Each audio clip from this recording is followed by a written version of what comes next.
Imagine this. It's early morning. The world is still quiet.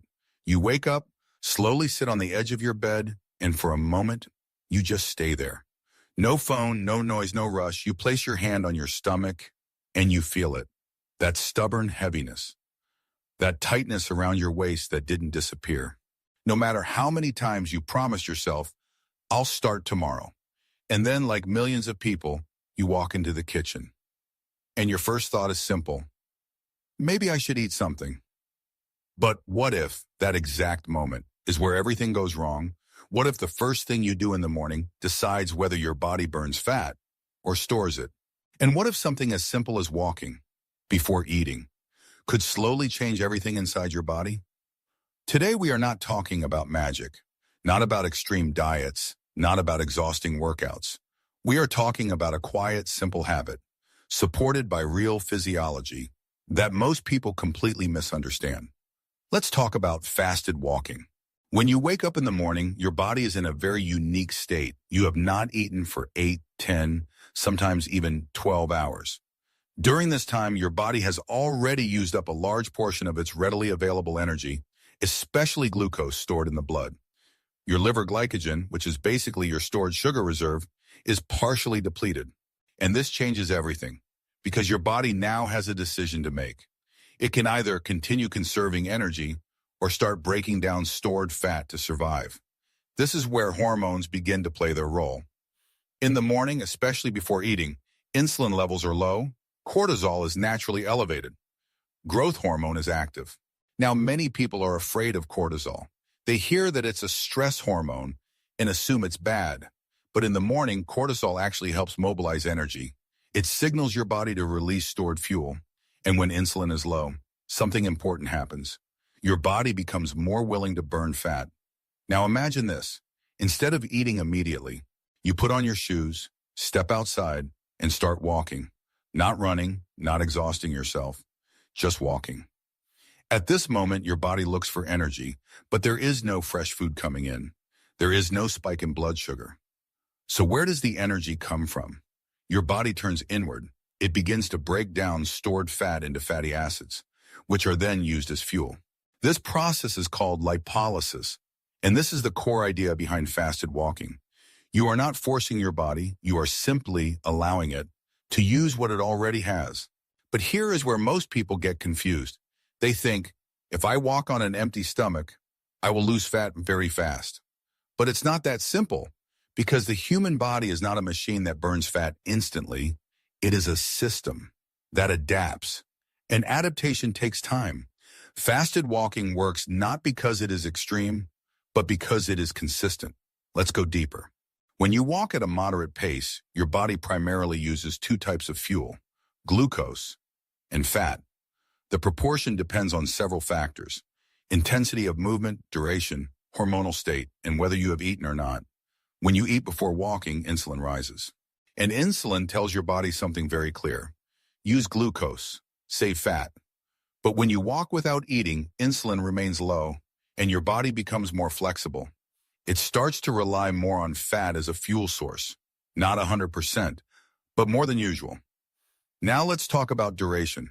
One of the biggest mistakes people make is expecting results too quickly. They walk for 10 minutes, 15 minutes, and then say, it doesn't work. But your body does not fully shift into fat utilization immediately. In the first minutes of movement, it still prefers easy energy.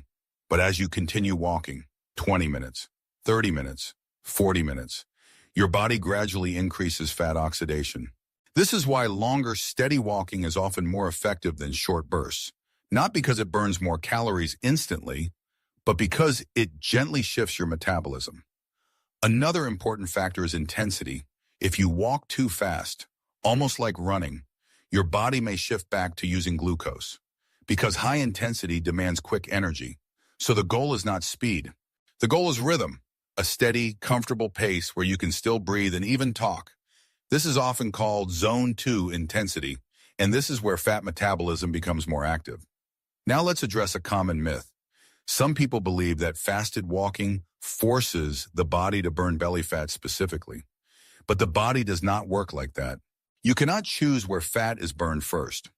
Fat loss happens systemically. However, the abdominal area is often where fat is stored more stubbornly due to hormonal sensitivity.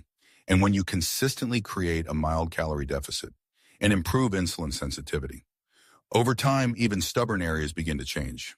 And here is something very important. Fasted walking is not just about burning fat. It also improves metabolic health. When you regularly move in a fasted state, your body becomes more efficient at switching between fuel sources. This is called metabolic flexibility.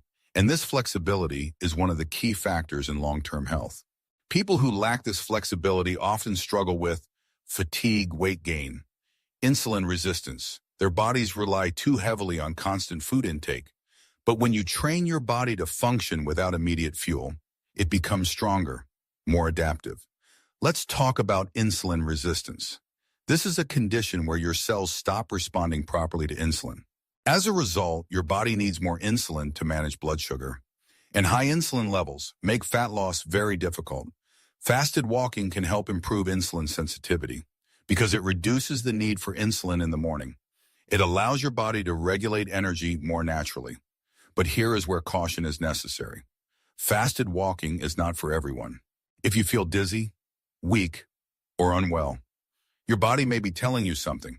Some people need a small amount of food before activity, especially those with certain medical conditions. So the key is not forcing yourself. It is listening. Now let's talk about a mistake that stops fat burning almost instantly. Many people wake up, and the first thing they do is drink something sweet, juice, sugary coffee, even certain healthy drinks. This causes a rapid insulin spike, and once insulin rises, fat burning is temporarily suppressed. Even if you go for a walk after that, your body will prioritize glucose, not fat. Another mistake is overcompensating after the walk. People think, I walked on an empty stomach, so now I can eat anything. And they end up consuming more calories than they burned. This cancels the entire effect. Fasted walking is not a free pass. It is part of a system. Now imagine this routine. You wake up, drink a glass of water, maybe black coffee or tea. You step outside, the air is fresh, your body is quiet. You walk 20 minutes, 30 minutes, maybe 45. No rush, no pressure, just movement. And over weeks, something changes, not dramatically, not instantly, but slowly. Your energy becomes more stable. Your appetite becomes more controlled. Your body starts responding differently. This is how real change happens. Not in one day, not in 1 week, but through repetition. Let's be honest, there is no single habit that will transform your body overnight. But there are small habits that, when repeated daily, create powerful results. Fasted walking is one of them, not because it is extreme, but because it works with your biology. So if you are over 40, if you feel like your metabolism has slowed down, if you struggle with stubborn belly fat, don't look for complicated solutions. Start simple. Walk before breakfast, consistently, patiently, and most importantly, intelligently. Because your body is not your enemy. It is a system that responds to signals. And every morning, you send it a message. The question is, what message are you sending? Take care of your body, stay consistent, and don't rush the process. Health is built quietly, day by day.